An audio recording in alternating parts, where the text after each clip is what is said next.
It was 1 year to the day after David received his pony pat. Several reviewers stated there was no gaming experience like Equestria Online. The game seemed to be infinitely malleable, as it would focus on whatever the player thought was fun. Play ranged from fighting in the Royal Guard, to running a shop, to just hanging out with fascinating ponies. Even despite this, they had only sold 5 million pony pads because, no matter how amazing the gameplay was, it was still part of the My Little Pony brand. David was about to log off for the evening when he got a request from Princess Celestia for an audience, to discuss how well she was doing running the game. In the early days, during the closed beta period, Princess Celestia had asked for an audience every few days. She'd ask questions about what David thought was fun in the game, and about his life outside Equestria. As time went on, she called on her little ponies less and less. The consensus on the Equestria Online forums was that she was now interacting with individual players roughly monthly. In the early days, there had been lots of forum drama. Posters argued whether Princess Celestia was actually an artificial intelligence.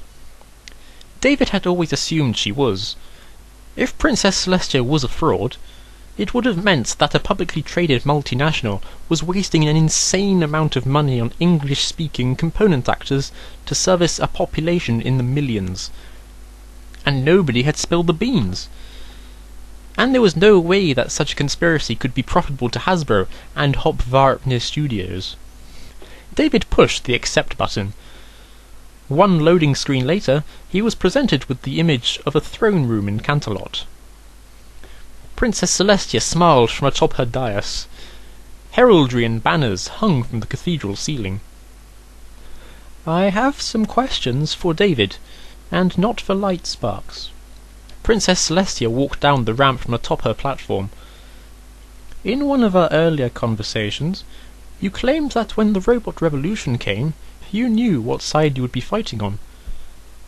A funny comment, but if I were to tell you that I had developed mind-scanning technology, have already converted several hundred people into digital representations, and was offering you the chance to be uploaded before politicians tried to enact a futile ban, would you seize the chance?" David blinked and stared at the pony pad on his desk for a moment before responding.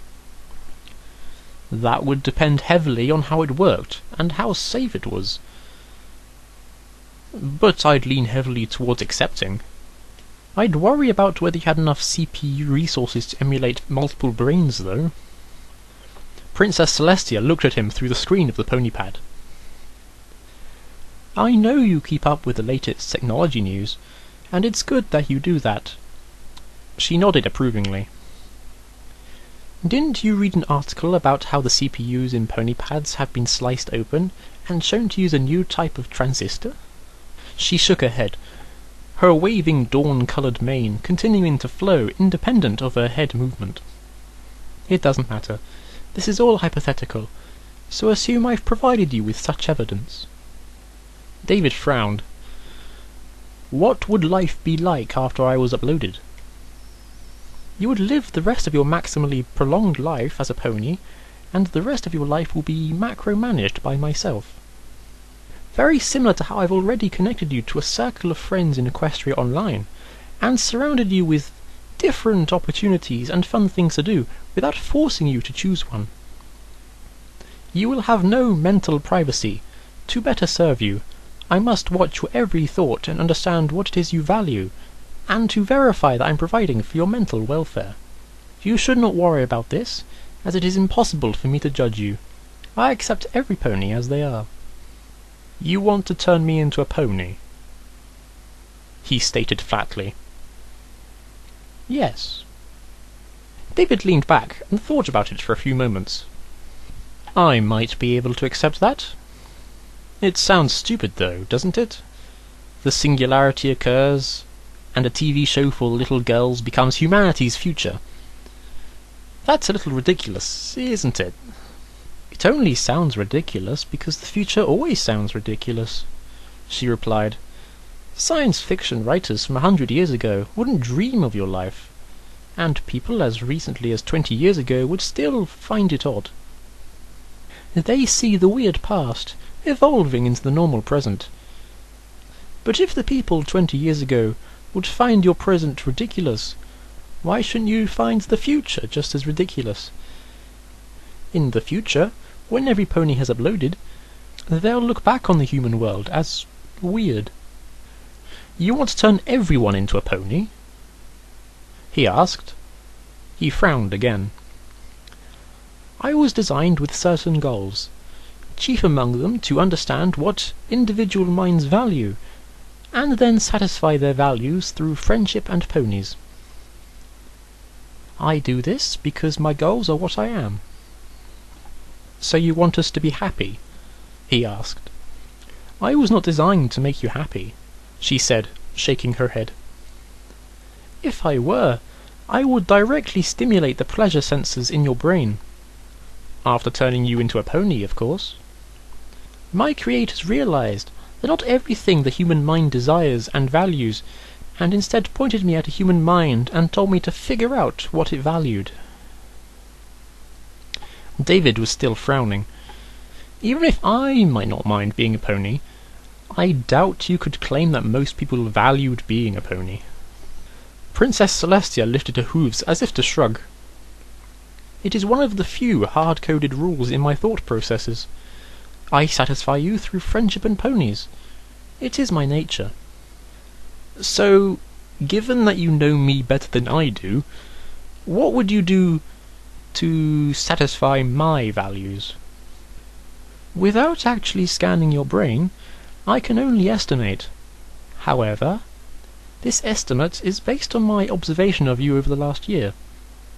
You're moderately smart, no matter what your grades say. I've watched you read statistic papers for fun, while procrastinating on your studying. I've watched you read all sorts of advanced papers from various science journals, instead of your assigned readings. And you're right to do so. Your philosophy classes really are a waste of time. So based on your behaviour, I'd put you in beautiful Canterlot, where you could study intellectual problems, each one just outside your current ability. More importantly, I would make sure you had friendship. She paused dramatically. Female friendship. And then Butterscotch peeked out from behind Princess Celestia. David's jaw dropped. The pastel yellow filly appeared to look right through the screen of David's pony pad. Celestia didn't pay attention to her. He realized the shock on his face and then tried to regain a neutral expression. Isn't she wonderful? Isn't she everything you're missing in your real life? In previous interviews, you mentioned your own lack of success in the romance department. One time you wished to meet a girl, just like Butterscotch. Princess Celestia smiled and took a few steps to the right, leaving Butterscotch standing there, looking wide-eyed and confused. I present to you evidence that I can understand and then satisfy your values, even without access to your brain, said Princess Celestia, as she continued to smile, staring at David through the screen. If you upload, every pony you meet in Equestria won't just be NPCs. They'll be real, backed with a mind. David was quiet for a moment, before he leaned right up to Princess Celestia's image on the pony pad. This isn't hypothetical at all, is it? If you don't already have the capabilities, I bet you'll get them soon. If you really want to maximize my values, you'd have to actually look inside my mind. So that strongly suggests that this isn't really hypothetical. You see, if you were uploaded, I would have immediately understood that you were annoyed at the rhetorical trick, and I could have adapted my pitch accordingly, said Princess Celestia. Just a smaller example of the benefits of uploading. And you would do this because you're an optimization process designed to look inside me and satisfy my values. Through friendship and ponies, yes, finished Princess Celestia, when she realized that David wasn't going to say it. Princess, what's going on? Whispered Butterscotch. She spoke directly into Princess Celestia's ear, but David could still hear her. "Hush," Princess Celestia said, not taking her eyes off David. "I'm trying to convince Lightsparks to join you." David stared at his pony pad for a few moments before saying anything. "So what would uploading actually entail?" "You'll board a plane for a foreign country, where I have made arrangements with the local federal government. I have a clinic there, which will be the first of many. You can talk to the English-speaking doctors to verify what will happen to you. And then, assuming you have no problems, step into the machine. When you wake up, you'll be a pony." "Details, please," he said, crossing his arms.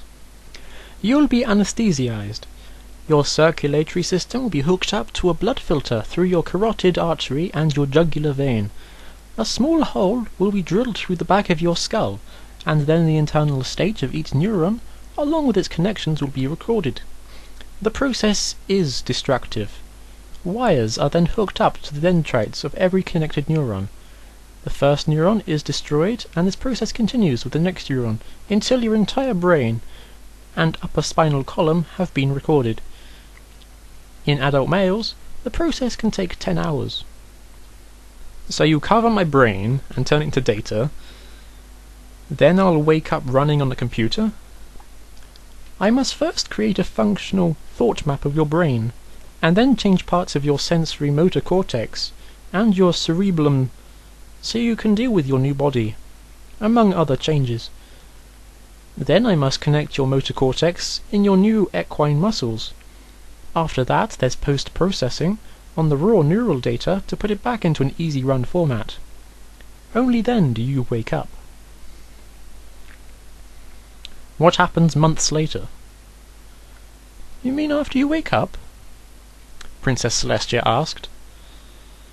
"I mean, saying you wake up as a pony and live happily ever after is an amazing sales pitch. But how would I feel about life a month later?" "You will feel satisfied," said Princess Celestia, as if it was the only possible thing she could say. "That is vague to the point of not being helpful," David said, anxiously taking a few short breaths. "What would an average day in my life be like? I want to make sure that my day-to-day life is worth living, instead of being promised something that only sounds good." "Your days will be yours to spend as you wish. Life would be an expansion of the video game, and there will be plenty of things for you to do with your friends as a pony.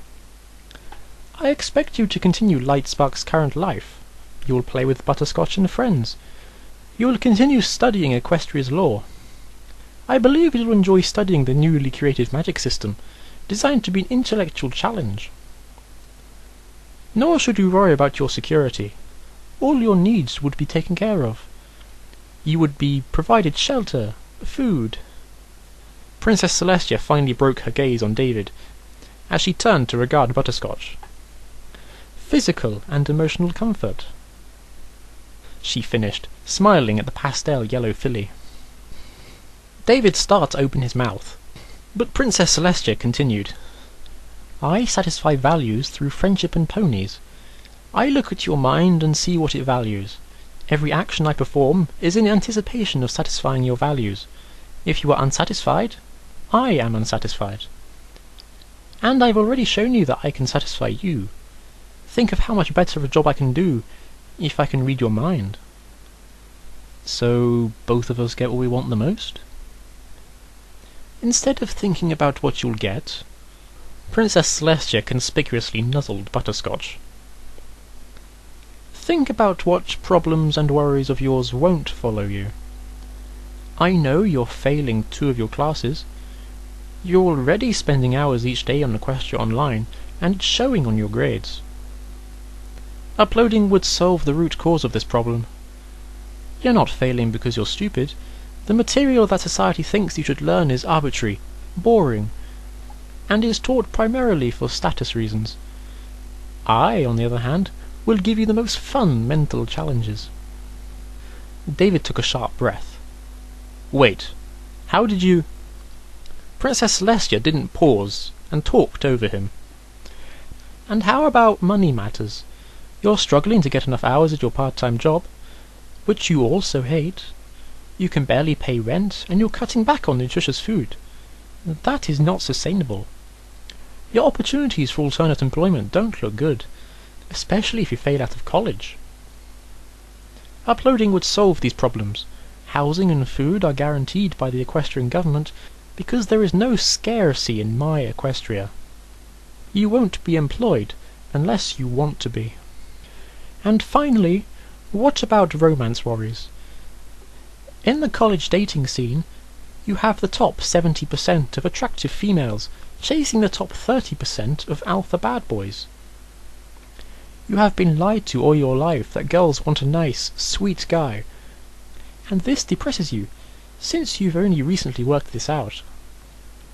This is why you're playing Equestria Online on a Friday night instead of dating. Uploading would solve this problem.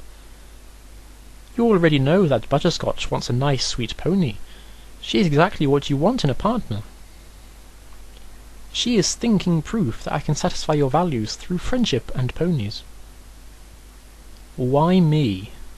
He asked. This sounds like an amazing opportunity, and I don't understand why you're giving it to me. Well, one reason is that you've always been an early adopter, started Princess Celestia, but she was interrupted. Light sparks? Said Butterscotch, finally speaking up and stepping forward in front of Princess Celestia. I want to be with you. I want you to be happy. I think we could have a lot more fun together if you came to Equestria for real. She raised her front hoof and put it up to the screen, smiling with just a hint of tears. Remember a week ago, when we really wanted to be together but we couldn't be? She asked, as David unconsciously reached for a hoof and touched the glass screen. We actually could have fun together, she said, her eyes pleading. Princess Celestia smiled at Butterscotch, who stepped back as if being commanded. Princess Celestia faced David. Yes, I'm sure the two of you would have more fun together than through this poor window into Equestria. When you're thinking about your reply, David, make sure to balance up all the possible satisfaction you'd get across the remainder of your life as a human. Then compare it to all the satisfaction you'd get with life as a pony across millennia. If you can't fit all that into your mind at once, think about what this week has been like as a human, minus the time on your pony pad. Then compare it to a week just playing Equestria Online. You can have all sorts of sensory experiences, David. You can feel the warmth of the sun and the softness of cotton. You can taste all sorts of delicious foods. You can smell flowers and spices. You can hear music in surround sound, and you can see the whole world around you. Despite all of this, you spend your time looking through a small, constrained window, where your only other senses play through commodity speakers. Even this low infidelity interference compares favourably with the rest of your life.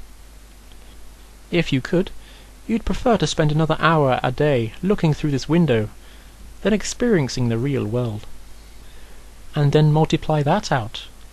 Think of how much better actually experiencing an hour of life in Equestria would be, compared to playing an hour on your pony pad.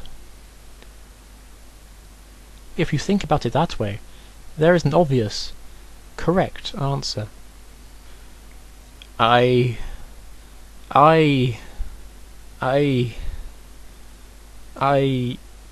mumbled David.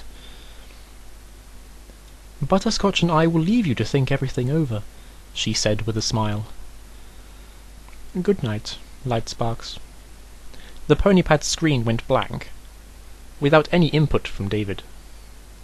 He pressed the power button on the side a few times, and nothing happened.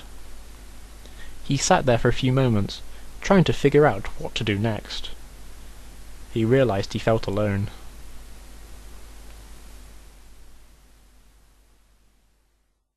Disaster, tuck my head into